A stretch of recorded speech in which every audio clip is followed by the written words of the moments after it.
저는 순천에 살고 있는 한 고등학생입니다. 며칠 전 학교에서 요양소로 봉사활동을 갔어요. 근데 봉사 전부터 반 남자애들 중 몇 명이 봉사는 왜 가는 거야? 귀찮아 죽겠네. 벌써부터 노인 냄새 나냐?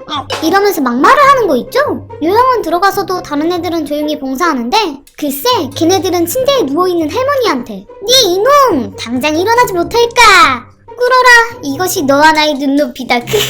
늙어서긴 돼지시지. 할머니 엄마 보러 가야죠. 할머니는 눈을 끔박끔박거리며 슬픈 표정으로 그 학생들을 바라봤어요. 벙어리래요. 할머니 들었으면 뭐라도 대답해봐요. 라며 막말을 퍼붓는 겁니다. 할머니한테 그런 막말이라니. 뭐라고 말을 하고 싶었지만 학교에서 힘이 있는 애들이라 다들 별말을 못하고 조용히 눈치만 보더라고요. 하지만 뭐라 말을 못해도 증거는 만들 수 있잖아요. 전 핸드폰으로 몰래 그 장면을 촬영했습니다. 그리고 인터넷에 올렸어요. 동영상의 효과는 대단했어요. 반응은 가히 폭발적이었습니다. 헐 피르나 자식 인성 쓰레기네. 이거 공문화 시킵시다. 네티즌들의 댓글이 수만 개 달렸고 영상에 있던 할머니의 가족들도 이 일을 알게 되면서 사건은 커졌죠. 안녕하세요. 전 피해자 할머니의 가족입니다. 할머니가 몸이 약하고 귀도 어두워서 말도 잘 못 알아들으시지만 입모양으로 어느 정도는 무슨 말 하는지 다 아세요. 할머니가 받았던 치욕을 생각하면 정말 잠을 이룰 수 없습니다. 가족에 대한 노인학대, 명예훼손, 모욕으로 그 가해 학생들 고소하겠습니다. 라며 글이 올라왔고 그 애들은 변명을 하기 시작했어요.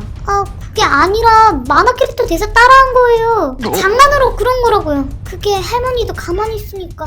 장난? 그 애들이 한 행동은 절대 장난이 아니었어요. 그런 말을 변명이라고 말하는 것도 웃기더라고요. 그 사건은 경찰서에 넘겨지게 되었고 결국 학교에서 징계심의를 따라 철회하게 됐습니다. 결과는 강제전학. 하지만 강제전학도 갈 학교에 학교장 동의가 있어야 이뤄지는데 그 애들을 받아주는 학교도 없어서 결국 그 애들은 퇴학이라는 결말을 맞게 됐어요. 말 한마디에 천년빚도 갚는다는데 걔들은 말 한 번 잘못해서 퇴학을 당했네요.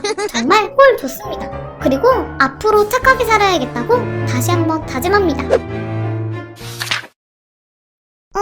어썰입니다. 오늘은 소름 돋는 스마트폰 사기남에 대한 이야기를 하고자 합니다. 때는 2012년 최은진이라는 20대 초반의 한 여성이 있었습니다. 이 여성은 인터넷에서 알게 된 우지연이라는 여성에게 남자를 소개받습니다. 소개받은 남자는 의사였던 우지연씨와 같은 병원에서 근무하는 선배 의사였죠. 이 의사 언니는 최은진에게 말합니다. 너무 착하고 멋있는 선배인데 자꾸 나한테 소개팅 해달라 그러는 거야. 너밖에 생각이 안 나는데 어떻게 소개받을래? 라고 얘기하며 최은진 씨에게 접근을 했다고 합니다. 자연스레 소개팅 날짜를 잡은 최은진 씨. 그런데 소개팅 당일날 갑작스레 일이 생겼다며 의사 언니가 연락을 해옵니다. 어쩔 수 없이 주선자 없는 소개팅이 시작되었는데요. 서로 이런저런 얘기도 하다 보니 코드도 너무 잘 맞았고 그러면서 술도 같이 한잔하게 되고 몇 번 만나다 보니 서로에게 호감을 느꼈다고 해요. 그렇게 만난 지 얼마 안 돼서 두 사람은 사귀게 됩니다. 사귄 지 얼마 안 돼서 이 남성은 최은진 씨에게 이런 말을 합니다. 은진아, 너가 너무 좋아. 부모님들께 서로 정식으로 허락받고 빨리 결혼해서 자리 잡고 싶어. 청혼을 한 거죠. 그러는 와중 최은진 씨는 임신까지 하게 됩니다. 이 사실을 알게 된 남자는 빨리 부모님께 인사하자고 아이를 책임지겠다고 얘기를 해왔다고 합니다. 최은진 씨는 그런 남자의 행동에 더욱 믿음을 가졌습니다. 그렇게 행복한 나날을 보내던 어느 날 최은진 씨는 남자친구에게 충격적인 문자를 받게 됩니다. 치정한 미끼야. 문자와 함께 남자는 갑자기 사라졌습니다. 변심이라도 한 걸까요? 아니면 몸이 많이 아프니 여자친구에게 부담 주기 싫어서 떠난 걸까요? 최은진 씨는 큰 혼란에 빠져버립니다. 그런데 남자친구가 사라진 그쯤 최은진 씨에게 남자를 소개시켜준 미사 언니인 우지연 씨 또한 연락이 두절됐다고 합니다.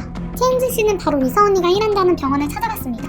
그리고 실제로 우지연 씨를 만나 본인의 남자친구 이름을 물었습니다. 하지만 우지연 씨의 반응은 예상과는 달랐습니다. 전혀 누군지 모르겠는데요? 모르는 사람이에요. 그럼 저 누군지 알죠? 저 최은진이잖아요. 언니랑 채팅했던 최은진? 누구신데 지금 이러시는 거죠? 왜 갑자기 우지연 씨는 최은진을 모른 척 하는 걸까요? 사실 최은진 씨가 우지연 씨를 알게 된 건 스마트폰 채팅 어플을 통해서라고 합니다. 의사라는 직업 때문에 늘 바빴던 언니, 채팅 속 얼굴과 이름은 우지연 씨가 맞았지만 실제 우지연 씨는 아니었던 거죠. 누군가 우지연 씨의 사진과 정보를 도용한 것일까요? 그리고 당연히 도용한 의사 언니가 소개해준 같이 병원에서 일하고 있다는 남자친구 또한 가짜였습니다. 병원 때문에 늘 바빴던 남자친구는 병원 일을 핑계로 여자친구였던 최은진 씨에게 돈을 자주 요구해왔다고 합니다. 이런저런 이유로 남자가 가져간 돈만 수백만 원 정도에 이른다고 해요.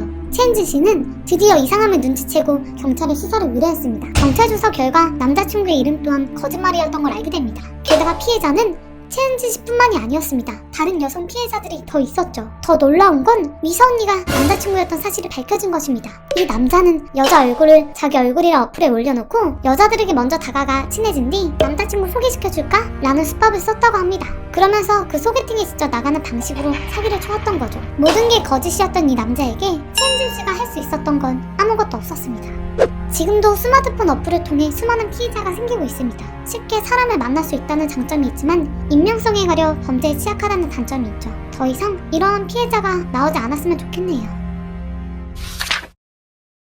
안녕하세요. 저는 이제 중2가 된 여학생입니다. 지금 마음이 너무 심란해서 옵설님과 옵설님 구독자분들께 조언을 구해보고자 이렇게 사연을 보내봅니다. 저는 좋아하는 남자 아이돌 그룹이 있습니다. 이 그룹을 A라고 하겠습니다. 저는 A를 무척이나 좋아해 콘서트도 몇 번 가보고 제 방에는 온통 A의 굿즈들로 장식되었습니다. 그럴 때마다 저보다 3살이 많은 오빠는 왜 그딴 거에 돈을 쓰냐며 탐탁지 않아 했어요. 그런데 바로 어제 오후 오빠가 화장실에 간 사이에 저는 오빠의 컴퓨터로 숙제를 하려고 오빠의 방에 들어가 컴퓨터를 썼습니다. 인터넷 창을 열어 숙제를 하려는데 오빠의 인터넷 즐겨찾기에 제가 좋아하는 아이돌 그룹 A의 안티카페가 있었습니다. 저는 너무 놀라 그 안티카페를 들어가 보았습니다. 그 안티카페에는 입에 담을 수 없을 정도의 욕설과 조롱이 쓰여진 게시물이 엄청 많았어요. 가입자 수도 200명 넘었고요. 그런데 또 놀라운 건 저희 오빠는 그 안티카페의 가입자가 아니라 그 안티카페를 최초로 만든 안티카페 운영자였습니다. 그때 딱 오빠가 화장실에서 나오는 소리가 들려 급하게 컴퓨터를 끄고 제 방으로 왔지만 아무리 생각해도 오빠가 왜 그런 짓을 했는지 이해가 잘 되지 않습니다. 오빠는 평소에 A가 나중에 사고 칠 것처럼 생겼다며 싫어하긴 했었지만 이 정도로 혐오하는지는 몰랐어요. 하지만 오빠는 이 점만 빼면 정말 착하고 장난도 잘 치는 오빠예요. 제가 A를 좋아하는 줄 알면서도 안티카페를 만든 오빠, 저 오빠를 어떻게 대해야 할까요? 11살의 부모님께서 교통사고로 하늘나라로 가셨어요. 슬퍼할 겨를도 없이 장사 치르고 형제도 없는 탓에 결혼도 하지 않은 삼촌이 저를 걷어서 키워주셨고 제가 중학교 1학년이 되던 해에 삼촌이 장가를 가시면서 제가 사는 곳이 문제가 되었지만 숙모가 정말 천사 같으신 분이라 여태 저를 딸처럼 키워주셨습니다. 저와 숙모는 너무 축이 잘 맞고 제가 중2 되던 해에 임신하셔서 고등학교 시절엔 동생이 생긴 것도 너무 좋았죠. 제 양육비, 대학자금, 결혼자금은 저희 부모님께서 물려주신 돈으로 충분하다고 삼촌이 그러셨고 제가 결혼을 한다고 나섰던 작년 5월 삼촌이 제게 결혼 준비하기엔 모자랄지도 모르지만 너희 부모님 목숨값이라며 제게 2억 원이 들어있는 통장을 주셨어요. 그걸 보고 얼마나 울었는지 모릅니다. 삼촌은 그간 저희 부모님께서 물려주신 돈엔 손도 대지 않으시고 본인 돈으로 저를 거두신 거였어요. 제가 어찌 그 돈을 다 가져오나요? 전 그동안 모아놓은 돈만으로 결혼자는 충분하니 나중에 정말 큰일이 생기면 삼촌께서 지니고 계시다가 정말 자식이다 생각하고 저를 위해 써달라고 맡겨놓고 결혼했습니다. 여기까지가 저의 상황입니다. 전 3살 많은 직장 동기야 약 2년간 연애를 했고 연애를 시작하면서부터 신랑은 계속해서 결혼을 이야기했고 결혼을 해 내 가정을 꾸리고 싶다고 생각이 들 때쯤 서로의 재정 상태를 오픈했는데 제가 모은 돈이 7천만이었던 반면 신랑은 1,500만 원이었습니다. 모두들 아시다시피 8,500만 원으로는 서울 아래 전세는 손도 못 꾸고 반전세를 살거나 대출을 껴야 하는 상황이었습니다. 하지만 저는 제게 남겨준 일상에 대해서는 일절 말하지 않았습니다. 그거는 제 돈이라고 생각한 적이 없기 때문이죠. 결혼 얼마 전까지는 문제 없었어요. 신랑은 다정다감한 사람이었고 역할 분담도 꽤 잘 되고 있었죠. 그런데 약 한 달 전 제 생일을 기점으로 신랑이 변한 것이 느껴졌습니다. 퇴근도 같이 하지 않고 자꾸 술 약속을 잡고 늦게 들어오며 술을 마셨다는 핑계로 작은 방에 들어가 따로 잠을 자기 일쑤였습니다. 그리고 지난주 저는 신우에게 전화를 받고서야 그 이유를 알게 되었습니다. 신랑이 우연히 제 카톡을 보고 숙모께 맡겨놓은 2억의 존재를 알게 되었고 남편은 그걸 신우에게 얘기한 겁니다. 그 이야기를 들은 신우는 제게 득달같이 전화를 한 거죠. 그 돈을 왜 그 집한테 맡겨두고 오냐며 라고 화를 내더라고요. 그 돈, 대학학비, 학원비, 가을비 어디 모자랄 것 없이 삼촌하고 숙모께서 해주셨어요. 그 돈 당연히 드려야 할 돈이고 그 돈은 제 돈이 아니라고 생각해요. 저도 안 욕심내는 내 부모님 목숨값 왜 남편하고 신우가 욕심내는지 모르겠네요. 라고 하니 넌 또라이야 진짜! 라며 전화를 끊더라고요. 퇴근한 신랑을 붙들고 이혼하자 한 소리 했는데 신랑에게 돌아온 첫마디가 그 주제에 뭐가 잘났다고 이혼? 엄마 말이 맞네. 본데 없이 잘한 사람이라 이혼도 우습게 생각하는 거겠지? 그러니까 엄청난 비밀을 갖고 나랑 결혼한 거고 내가 우습지? 물론 결혼 전에 큰돈이 생긴 것에 대해서 그 돈을 상품 4개 드린 부분에 대해 신랑에게 오픈하지 않은 것은 잘못일 수도 있다고 생각은 합니다. 하지만 그 돈은 신랑과는 무관한 돈이고 신랑을 알기 전부터 존재했던 돈이며 그 돈이 있던 없던 우리는 현재 만족하는 삶을 살아왔고 전혀 부족함이 없는데 사람이 이렇게 변할 수 있다는 것에 참 소름이 끼칩니다. 정말 고아인 저는 이혼을 운운한 자격도 없는 걸까요? 제가 그렇게 큰 잘못을 한 걸까요?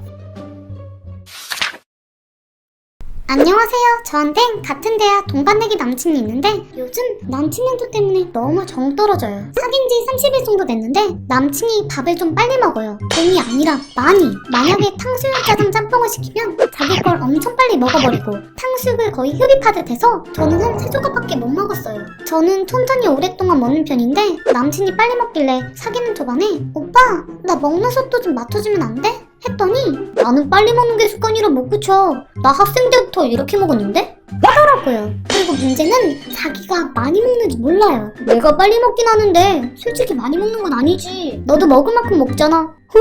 어제 있었던 일이었어요. 평소에 남친이랑 저랑 6-8천원 정도 되는 밥을 번갈아 가면서 사는데 그날은 제가 내는 날이었거든요. 근데 남친이 함박스테이크가 먹고 싶대서 함박스테이크 집으로 갔죠. 한 9천원 정도 할 줄 알았는데 12,000원 정도 하더라고요. 좀 부담스럽긴 했지만 남친이 먹고 싶다고 저도 먹고 싶어서 함박스테이크 하나, 볶음밥 하나, 감자튀김 총 3개를 시켰어요. 저는 나오자마자 스테이크를 자르고 볶음밥에 있는 고기 자르고 있는데 제가 자르고 있는 동안 남친이 평소와 같이 흡입하더라고요. 얼마나 빨리 먹던지 순식간에 함박스테이크 반절이 사라졌어요. 저도 빨리 먹으려고 함박스테이크 반절 제 접시에 두고 볶음밥을 퍼서 먹는데 그 사이에 볶음밥에 있던 고기 다 먹고 감자튀김 다 먹고 남친은 배부르다고 가자 그래서 난 아직 배 안 찼는데 배고파 이랬거든요. 솔직히 남친한테 왜 혼자 다 먹냐고 뭐라 하고 싶었어요. 근데 괜히 쪼잔하게 보일 것 같고 그냥 내 돈 주고 하나 더 시키는 게 나을 것 같아서 오빠 나 배고파서 뭐 좀 더 먹어야겠다 하니까 남친이 저보고